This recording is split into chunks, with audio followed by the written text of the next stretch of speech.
to speak. Okay, we're live. We're live, John. Yeah? How's that? Fit about half the screen, and you. Really? I mean, we go back a bit, right? Just step over here. We do that. Yeah? Yeah. Just do that. Okay. Have you got the screen as big as possible? Because otherwise you can't read it. Yes, I mean, yeah, effectively, yeah. If I want to hit you on as well. Right. Can you spin it round to this direction and we'll go live? Well, I think there are some stories that go around. No, we're live. Okay. Hello. Tony? You're going to get that. Okay. We're on, I think. Okay. So, hello and welcome. Thank you very much for coming, and thank you very much for watching from wherever you are. I usually forget to say this, but I'm John Richards, and I am the host and chairman of Working Skeptics, and tonight we have a discussion, a friendly, not a fierce debate, but a discussion. And our guest, if you'd like to come a bit nearer, Tony, so that we can get you in the picture, is Tony Bickley, who is the pastor of Ebenezer Baptist Church in Brunswick. That's correct. That's correct. And he's hosted an event similar to this in his church himself earlier this year. Well, it was in the King of Queen. That's true. Yeah. No, you had another event. No, it was in the King of Queen. Yes, I'm thinking of your previous. Oh, you mean the answers in Genesis? That was the one I was thinking of. So we've met a couple of times before, as you can tell.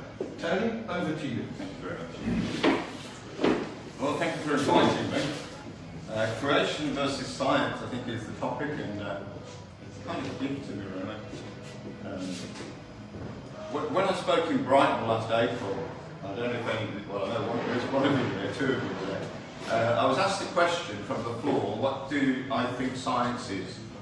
And I don't think I really understood the question until after the event, where I thought, well, what was probably actually being asked was, what is my scientific method? How would I approach science? So the answer is that it begins with God, in the same way, I guess, that most of you would begin with Darwin's theory. I think we both have a similar empirical problem, as neither of us can go to the before time to substantiate our position, though I do, as you'll realise, believe my evidence is more compelling. Whereas you imagine that everything came from nothing, I believe that everything came from a greater source, because everything came from God. And all that we see, all the things around us, is all the evidence I need to believe in God. The Bible says, Romans 1:20, that since the creation of the world, his invisible attributes are clearly seen, being understood by the things made, even his eternal power and Godhead, so that they are without excuse.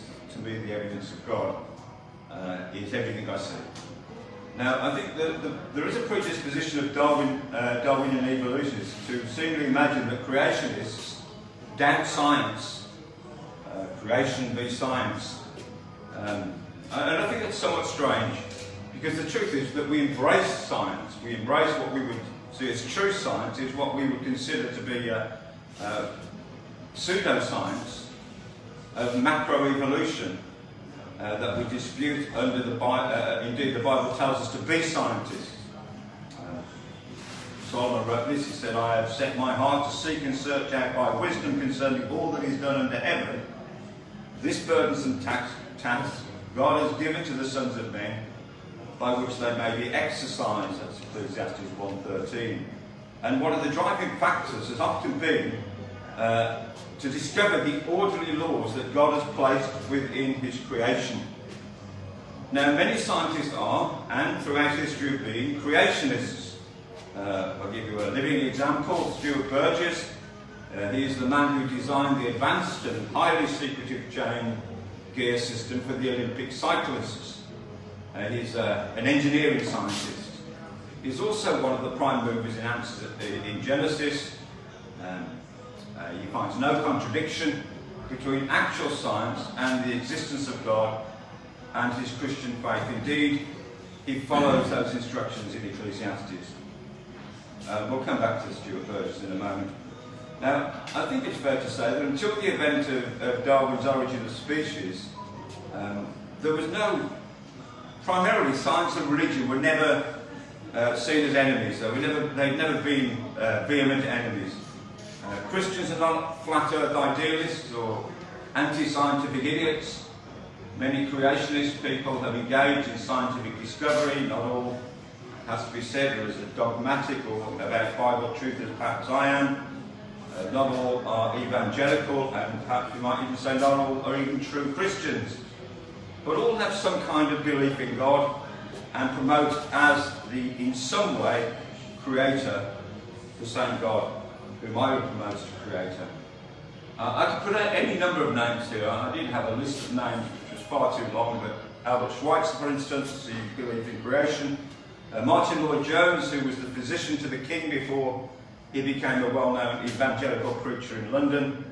But I want to begin with a living scientist, Professor Stuart Burgess. He's a man who's held academic posts at Bristol University, Cambridge University, Liberty University in the USA. At Bristol, he was appointed head of department 3 times between 2004 and 2011. He's worked for the European Space Agency and was the lead designer for the solar array on the world's largest civilian Earth observation spacecraft called NBSAT. And as I said, he also led the design and testing of the chain drive for the British Olympic cycling team, who won that record 6 gold medals in the 2016 Rio Olympics. Now, he was invited to exhibit his work, that particular work, at the Royal Society, National Academy of Science, in 2017. Received national publicity. He was published. He's been published in over 160 scientific papers on design and engineering and nature. No doubting that he's a scientist. You can't get away from that. He's received several national awards for his engineering design, including the Turner Gold Medal, the Wessex Scientific Medal, the Mullins Design Prize, awarded by the Ministry of State for Trade and Industry. He's written books on apologetics, including hallmarks of design, given talks all around the world on those subjects. He's both a renowned scientist and a biblical creationist. So I think you need to remember the subject here, creation versus science. He is both a creationist and a scientist. Johannes Kepler believed in a brilliant creator, one who ultimately wanted his creation to be further discovered. And this was motivated by the factor, the motivating factor in his work was developing ideas about the laws of planetary motion. Kepler believed that the design of the universe, for which his research in the 1600s, at the time of the Reformation, helped further reveal and painted an even more detailed picture of the God of the Bible he was so fascinated with. It was design and order that motivated many early scientists. Galileo, the life work of Galileo were marked by an ironic conflict. Despite being a devout Christian believer, he was persecuted by the Catholic Church for his revolutionary work as a scientist, arguably one of the most important and influential physicists, astronomers, inventors and scientists to ever live. Now, Galileo took an approach to the universe that was different to that of the Catholic Church, who believed that the universe or the solar system revolved around the Earth. He was arrested, persecuted, tried, forced to recant by the Catholic Inquisition, spent the remaining years under house arrest. Today, however, his writings and ideas provide the foundation for important understandings about the natural world. Now, Galileo was both a scientist, a creationist, and a Christian. Lise Meitner, part of the team that discovered nuclear fission, for which her partner Otto Hahn won the Nobel Prize. I think Lise almost certainly didn't win it because of misogyny amongst the scientific community. Meitner was born into a Jewish family in Vienna, but later converted to Christianity. She was only the second woman to achieve a doctorate in physics at the University of Vienna and the first woman professor of physics in Germany before she was forced to flee the country during the Second World War. Chemical element metnerium is named after a scientist, a Christian, and a creationist. Now, I could go on, but the list is almost endless. Names such as Francis Bacon, Isaac Newton, and many, many others, filling the pages of history and science with scientific method, insightful understandings of the creation. And if you want a larger list of current scientists who are also creationists, you can go to the websites of such organisations, Creation Ministries or Answers in Genesis. You'll find both their speakers, their degrees, often multiple degrees, and their backgrounds. And I think unlike some of us here, I know some of us are, but unlike some of us here, like myself, they are actual scientists. They know science. They've studied their branch of science, and yet they remain as believers in creationism. They're not fools who simply believe a book, as many of you may imagine creationists to be. That honour, I think, belongs as much to Christians who do not look at the bigger picture or examine, weigh up and consider it as it does to evolutionists or anyone else who are entrenched in their own dogma. And then there are others, non-Christian. Albert Einstein, not Christian, not even religious really. Einstein said this. He said the problem involved is too vast for our limited minds. May I not reply with a parable? He's talking about understanding of where we all came from. He says the human mind, no matter how highly trained, cannot grasp the universe. We're in a position of a little child entering a huge library whose walls are covered to the ceiling with books in many different tongues. The child knows that someone must have written those books, does not know who or how, does not understand the language in which they're written. The child notes a definite plan in the arrangement of the books, a mysterious order which it does not comprehend but only dimly suspects. That, it seems to me, says Einstein, is the attitude of the human mind, even the greatest and most cultured mind toward God. We see a universe marvellously arranged, obeying certain laws, but we understand the laws only dimly, and our limited minds cannot grasp the mysterious forces that sways the constellations. Well, you may say that is as much, affects me as much as it does anyone else, which is true. But Einstein found the problem too great to find a definite statement on existence. In his 1985 book, mentioned Michael Denton before, Evolution, A Theory in Crisis, Michael Denton, yet another scientist, is neither a believer or a creationist, but he said this. He said, the raising of the status of Darwin's theory to a self-evident axiom has had the consequence that the very real problems and objections with which Darwin so painfully laboured in the origin have become entirely invisible. Crucial problems such as the absence of the connecting links or differently envisaging intermediate forms are virtually never discussed, and the creation of even the most complex of adaptations is put down to natural selection without a ripple of doubt. The overriding supremacy of the myth has created a widespread illusion that the theory of evolution was all but proved 100 years ago, and that subsequent biological research, paleontological, zoological, and the newer branches of genetics and molecular biology has proven ever-increasing evidence for Darwin's ideas. Denton says this, he said, nothing could be further from the truth. The fact is that the evidence was so patchy 100 years ago that even Darwin himself had increasing doubts as to the validity of his views.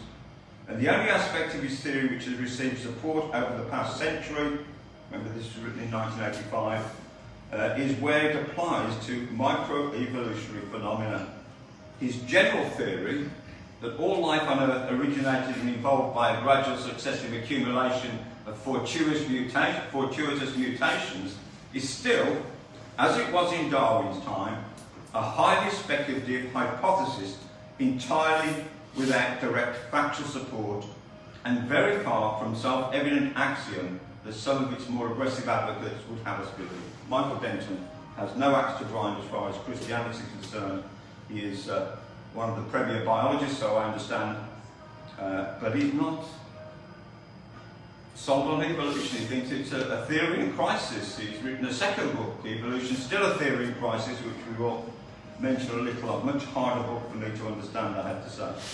Stephen Stanley, who wrote his book, Macroevolution, he stated in that book this, he said, if our knowledge of biology was restricted to those species presently existing on Earth, we might wonder whether the doctrine of evolution would qualify as anything more than an outrageous hypothesis without immediate transitional forms to bridge the enormous gap which separate existing species and groups or organisms.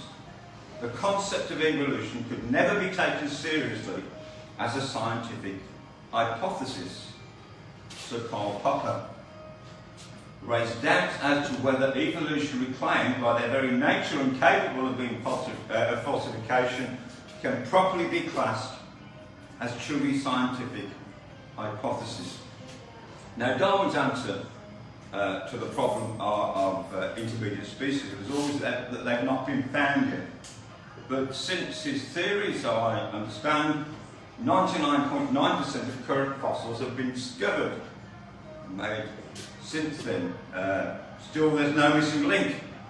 Despite the ground excavation, the seabed dredging, no connection has been made to suggest that species change into other species. Even Darwin's famous finches, for all their differences, they remain as finches. Darwin himself apparently acknowledged the difficulties in the 5th edition of Origins.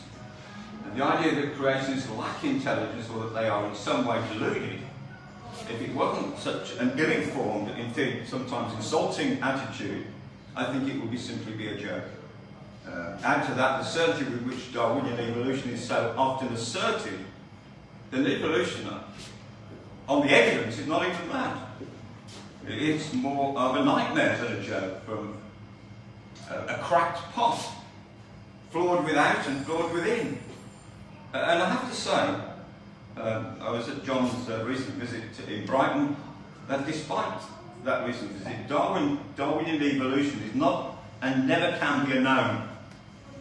And to this day, I think by his own definition, it remains a belief. Now, I called it pseudoscience, and I say that because it involves, from a layman's point of view, engineering backward to prove a point already believed and agreed. No starting point, no point of reference, no foundation on which to build numbers, ideas, extrapolations, opinions, and guesses, many of which seem to be plucked to the uneducated eye, seem to be plucked out of the air to facilitate the theory of how things began. As I say, to the layman, it seems that you're not looking for the truth, rather you're looking to validate the opinion. Even the way that things are dated rests in presumption that nothing has changed and there's always been a steady depreciation of the key elements such as carbon-14. It takes no account of altered circumstances, even though we know that since the Earth's magnetic field was measured in 1845 by Carl Friedrich Gauss, it has appreciably deteriorated by 10% in as little as 170 years. Well, things change rapidly in a young Earth scenario, whereas in an old Earth, much slower changes must be the norm for measurements to be accepted as accurate. Now, creationists are often accused of having a closed mind, a blind faith. But closed minds of any kind will always bring a result that is desired because it's trapped. A closed mind is trapped in a cycle of seeking to prove its point. Rather than observe what is around us, they seek to interpret and perceive the perceived evidence to prove the theory in this case. It's not unlike those who have an idea of what the Bible says, then cherry-pick text to prove their idea rather than submit to the evidence that the Scripture reveals. As the old Earth creationists seek to marry science with the Bible, they do no service to the argument, they only muddy the waters. I think we might agree on this. There are only two explanations for why and how we're here. It's either an accident without purpose, or a deliberate action of God in the way that God has described it with purpose. After all, if God created, we can then easily believe that the Bible, His Word, is given to us by Him that we might understand. Now, a recent illustration, I think, of dogma over evidence is Mount St. Helens the volcanic eruption in the 1980s. May the 18th, 1980, a tremendous landslide on the north side of Mount St. Helens in Washington uncapped a violent volcanic eruption. I'm sure many of you will remember it. Completely altering the surrounding landscape. It's the most studied volcano in history and has reshaped thinking regarding catastrophic Earth processes. The catastrophic Earth processes used to be a pre-Darwin understanding by many of how things became as they are. But it reshaped the things regarding catastrophic Earth processes. The Institute of Creation Research has studied the volcano over the past 3 decades, conducting research that has proved a suite of information, informative lessons with broad-ranging implications. Let me give you some examples.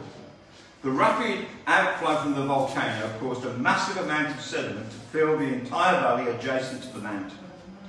And then in 1982, a dam breach of the snowmelt lake that formed in the mountain's crater caused a catastrophic flood that tore a gash through the fresh deposits from 2 years earlier.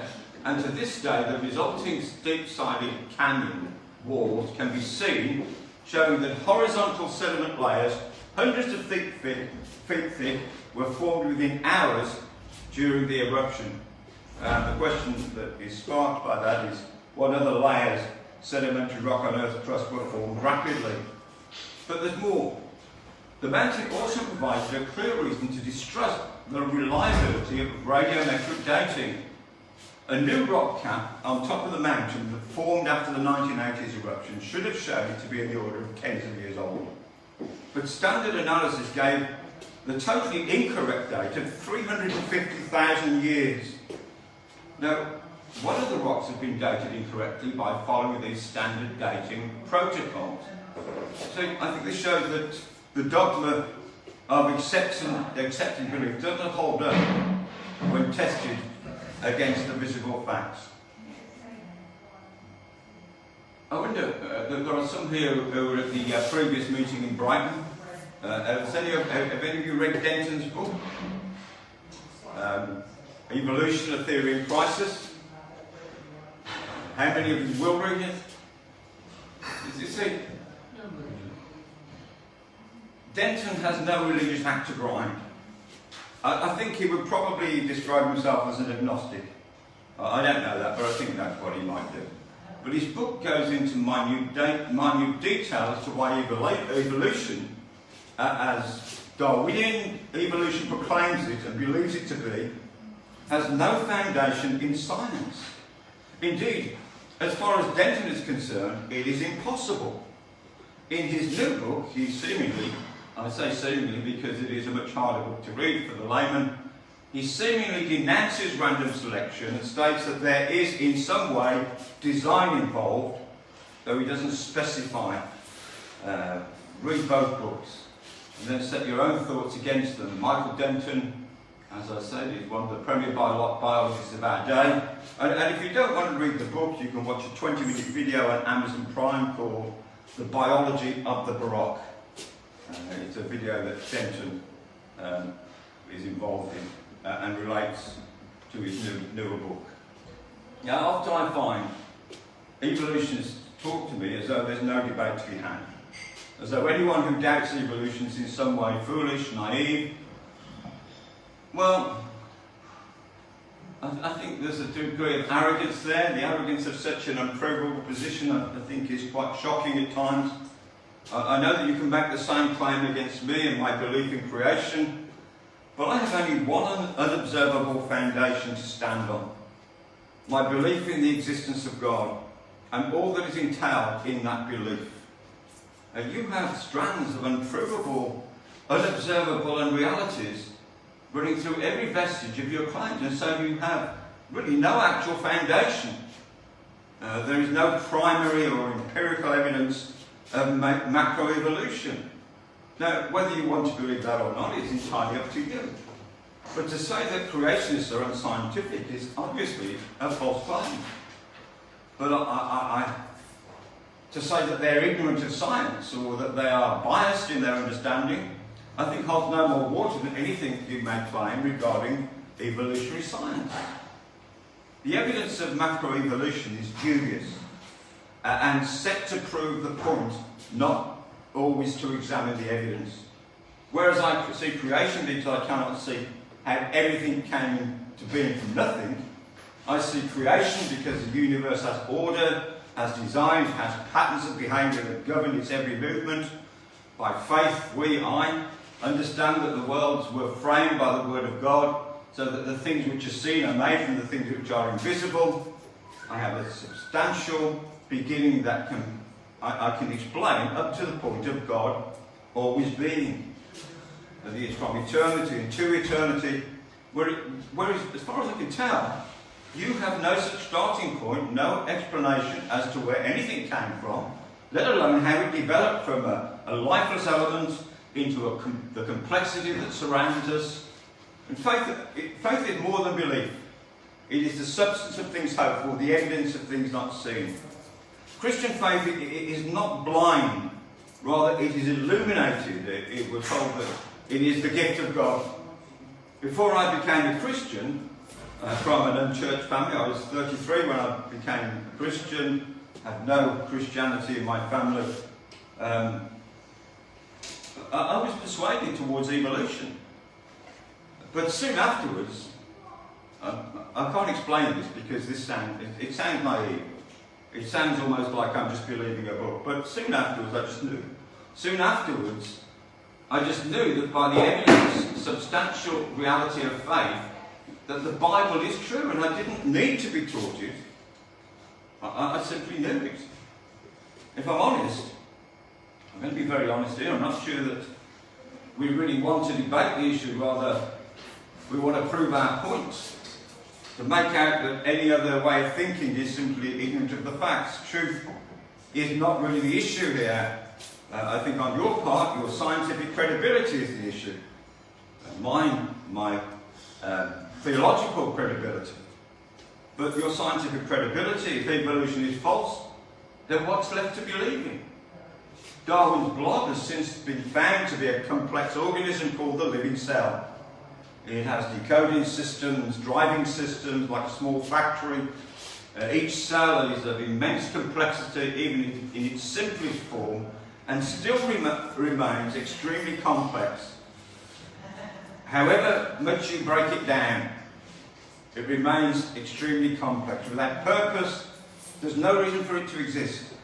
And its absolute complexity defies all notion of random existence. Now, what you choose to believe is your affair. Some people think that Christians are here to make you try and believe something else, but we're not. We're here to tell you what God said and to leave it with Him and you to deal with that. So what you choose to believe is your affair, just as what I choose to believe is mine. As long as we are willing to stand by and face any consequences, it's ours to do with as we will. But if evolution is not true, and as it stands, it remains unprovable, other than by inference or supposition, what are you left with? A creator? A driving force who brought all things into being and who, because He made all things, rules it all? You see, the consequence of evolutionary dogma are plain to see. Without God, there is no absolute, no common morality, no guiding law for the behaviour of humanity. We're born out of chaos. We live in the anarchy and chaos of human opinions and choices which switch this way and that way. And this is nothing new. Mankind has always rebelled against God right from the beginning because He delights in doing His own thing, His own will. And as I say, you can do that. It's not for me to tell you not to. The Bible actually tells me, do not judge the world. But God will do that. So you can do that. We even have a doctrine to substantiate your freedom to do it. It's called soul freedom. But it does not negate the living God or His eternal nature and timely laws. And if you reject Him, you will still have to stand before Him when Jesus comes again. The evangelical Christian understanding of God is that He is the source of all that we see. He is other to the creation, different, made of something we cannot observe or quantify. God is spirit. He always is, which means that he is from eternity and to eternity and of eternity, and his power is without limit. You look on websites, often humanist and evolutionary websites where they deal with the God, and there's some picture of some man. That's not God. He's other, he's different. He is eternal. His power is without limits, and all that exists is because he willed it into being.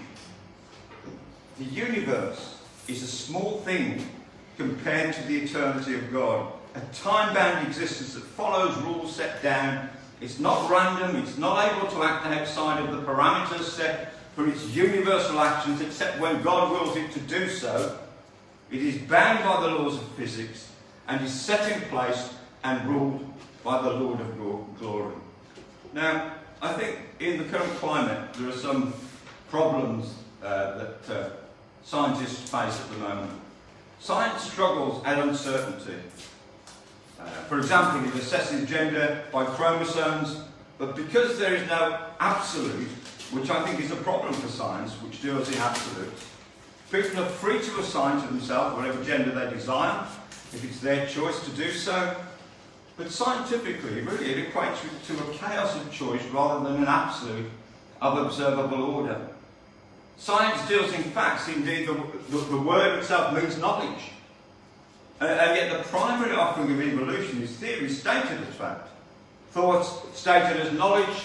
We have an idea, we go about proving that idea, and unwittingly, I don't think this is a purposeful act in any way, but unwittingly engineer the evidence to fit the theory, and then we pronounce it as a proven fact.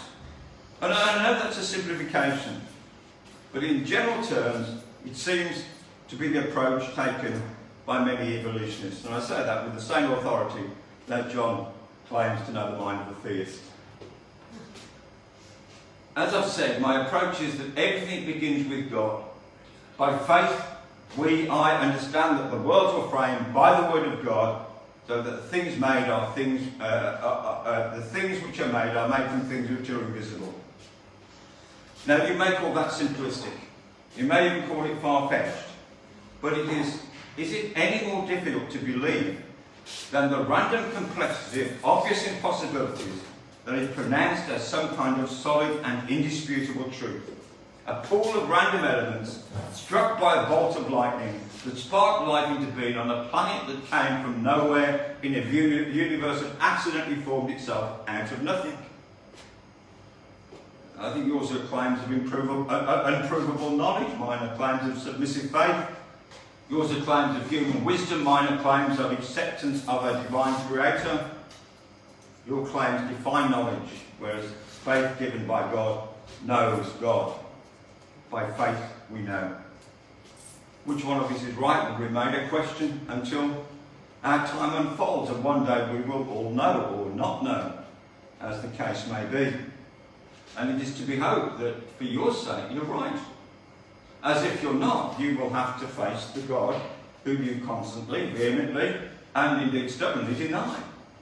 And your timescale alters with the wind, has to, if it is to fit, to accommodate the idea of accidental and indeed purposeless existence, grows with ever increasing measure, because the power of existence rests in a meaningless accident. Whereas I believe that God created not just a young earth, but a young universe in 6 days. And that without God's eternal existence, there can be no existence. If there is no God, then we might just as well pack up now and go home, because to do so has as much purpose as anything else we might decide to do. We're simply meaningless atoms that have gathered together for a pointless existence that has no reasonable aim, a pointless accident in time thrashing about to give itself meaning. But if there is a point to our existence, there must also be a God, one that we will all stand before, the God whom you denounce as Lord of creation. And I tell you, I give you this as a friendly warning, a timely warning. You will tremble at your foolishness when you stand before him, and this day will come back to haunt you as the knowledge of God has been made known to you, as his creation power and authority have been declared. The futility of your own thoughts will melt before the glory of the Lord as final judgment falls and all ends by his mighty hand. Now, I would say this, if you have any openness of mind, read Romans chapter 1, John chapter 1 John chapter 1, or indeed anywhere in the Bible really. And if the Bible is never going to be your book of choice, then begin by reading Denton, who has no religious axe to grind, but who might provoke meaningful questions beyond the dogma of Darwinian evolution. And don't imagine that Christians are not interested in science. We're commanded to be so. And don't think that if you say something often enough and loud enough, it will become reality. Or that those who differ are in any way deficient. See, the very fact,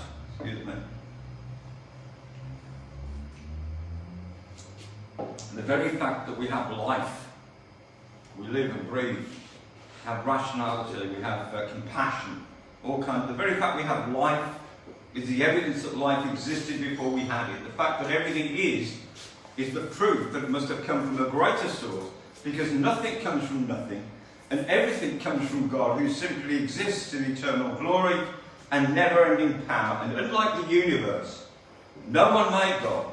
He simply and eternally is. Now, let me try and sum up quickly. Let me give you some words from William B. Provine, Dr. William B. Professor of Biological Science at Cornell University, called himself a total atheist.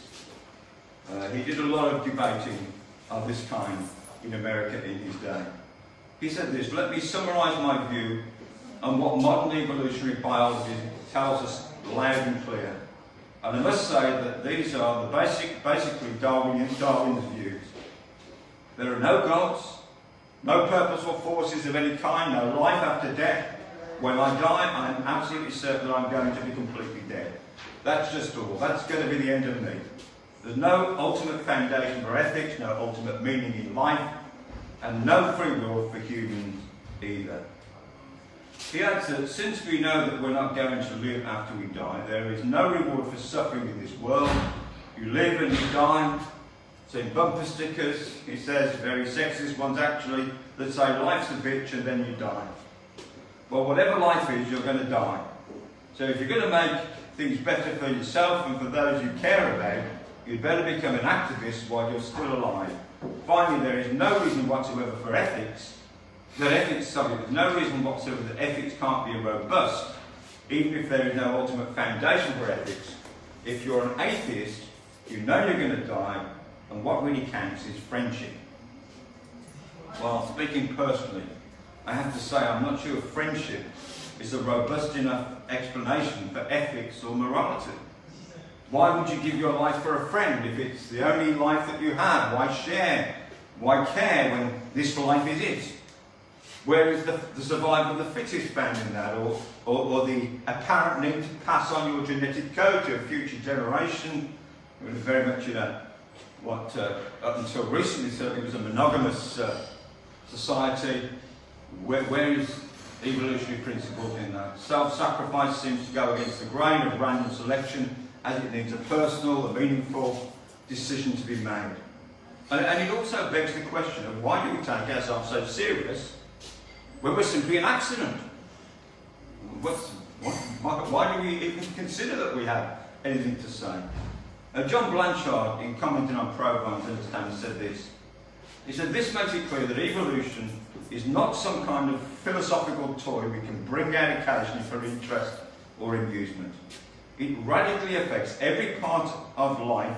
If the world is just there, if life is a result of a fascinating fluke, and if we ourselves are nothing more than biological accidents, how do we answer the avalanche of questions that are thrown up by such views? His further conclusions can be found in his book, Evolution, Fact or Fiction. I have some copies here, along with a very interesting book by Stuart Burgess, actually, which, even if you don't enjoy his conclusions, you'll enjoy his descriptions of the various things he speaks on. Darwinian evolution is certainly the mainstream thought of the Western world, but it's by no means the universally agreed thought amongst scientists. and by that I mean non-Christian scientists. The British astrophysicist Sir Fred Hoyle, he rejected the Big Bang and the abiogenesis of life on the Earth has been spontaneously created. Instead, he claimed that it came from somewhere else in space, either deliberately sent or accidentally arriving. But this gives no answers, does it? It gives no answers to origins of life in the universe. In his steady-state universe, new matter is created between galaxies to fill the space that becomes available when the existing galaxies move apart in the expanding universe. He surmises this. It is a statement without evidence. And it seems to me, and by this I mean the theory, not the people, but it seems to me that evolution in its simplest form is just a game for bullies, where the biggest and the best survive at the expense of the weakest and the worst. And the idea of preserving dying species goes against the whole tenure of evolutionary expectation. If they can't survive alongside us, then let them die. And let a bigger and a better and even a newer species take their place. Now, finally, I'm sure you'll be waiting for finally, is the belief in a younger universe and a younger scientific or merely religious dogma? Well, I think the questions are endless, and outside of God and actual purpose, the answers are few. Indeed, to my mind, the cupboard is almost bare, because what's the point of it all? You're born, you live, you die, and there's nothing to show for it except another generation and another and another ad infinitum, who are going through this same pointless cycle of accidental chemical processes. What a miserable life it is, that has no purpose beyond simple survival, and that leads to nothing. Let me turn to the work of Ron Samek. You've probably not heard of Ron Samek. He's a Christian professor of physicists and associate at Bob Jones University. He earned his PhD at Clemson University in physics. A professional astronomer, he has authored over 150 articles and abstracts published in professional journals. Ron Samek is a young Earth proponent. He points to the continuous existence of comets and how they have been observed breaking up or ceasing to exist as they came closer to large bodies like the Sun, how they're often theorised as coming from either the Kuiper Belt or a completely theorised place called the Oort Cloud. But none of this has ever been scientifically proven or observed. His observations regarding, I didn't know this, but apparently his observations regarding volcanic activity on the Moon's dark side have shown how the Moon is not just a space rock. Jupiter and Neptune remain hot. His conclusion is that over billions of years these things will not to be. They are the product of a young universe. He adds, spiral galaxies rotate much too quickly for an old universe. They would be twisted beyond recognition if they were really as old as secular astronomers claim. Sorry, Tony, if I may, if we're going to give John a chance to talk, I think we're going to have to call time That's okay. at this point. I've got that much left. So that's okay. Thank you, Steve.